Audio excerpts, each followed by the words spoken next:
పవన్ కళ్యాణ్ కొత్త ట్రెండ్లు సృష్టిస్తుంటే సినిమాల్లో వాళ్ళ అభిమానులు మరొక కొత్త ట్రెండ్లు సృష్టిస్తున్నారు.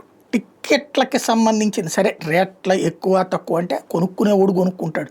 నాలాంటోడికి అంతంత డబ్బులు పెట్టే ఓపిక లేదన్నప్పుడు కొనం. లేదా నేను ఏ హీరోది కొన్నా ఎక్కువ రేట్లు పెట్టి 150 ఉన్నప్పుడు కొంటా. అంతకంటే ఎక్కువ ఉన్నాయి అంటే కనుక 150కి వచ్చిన రోజున చూద్దాం అనుకుంటా. థియేటర్లోంచి వెళ్ళిపోతే ఓటీటీలో చూస్తా. ఇది నా పద్ధతి. అది తప్పని నేను చెప్పను. ఎక్కువ పెట్టి కొనుక్కోవడానికి తప్పని నేను చెప్పను. అది నా మనస్తత్వం. నా మనస్తత్వం అందరికి ఉండాలని లేదు.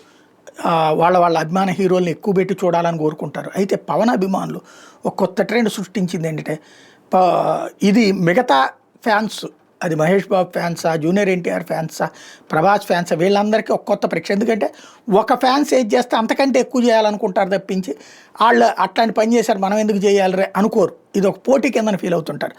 పవన్ కళ్యాణ్ సినిమాని వివిధ ప్రదేశాల్లో ఓజీ సినిమాని ఫస్ట్ టిక్కెట్ని వేలాలు వేయడం, ఆ వేలాలు లక్షల్లో కొంటాం అన్నట్టు.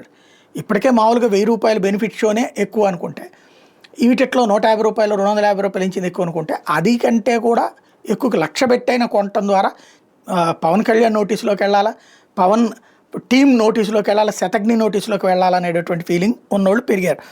Pawan Kalyan OG cinema ticket ధర వేలంపాట్లో ₹1,29,990 పలికింది.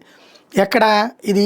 తెలంగాణలో యాదాద్రి జిల్లా చౌటుప్పల్లో సినిమా టిక్కెట్ వేలం టిక్కెట్ దక్కించుకున్న పవన్ అభిమాని ఆముదాల పరమేష్ టికెట్ డబ్బుని జనసేన ఆఫీస్కి ఇస్తామని చెప్పారు. ఈ నెల 25 రిలీజ్ కాబోతున్నటువంటి నేపథ్యంలో అంటే కొత్త ట్రెండ్ను సృష్టించారు వీళ్ళు.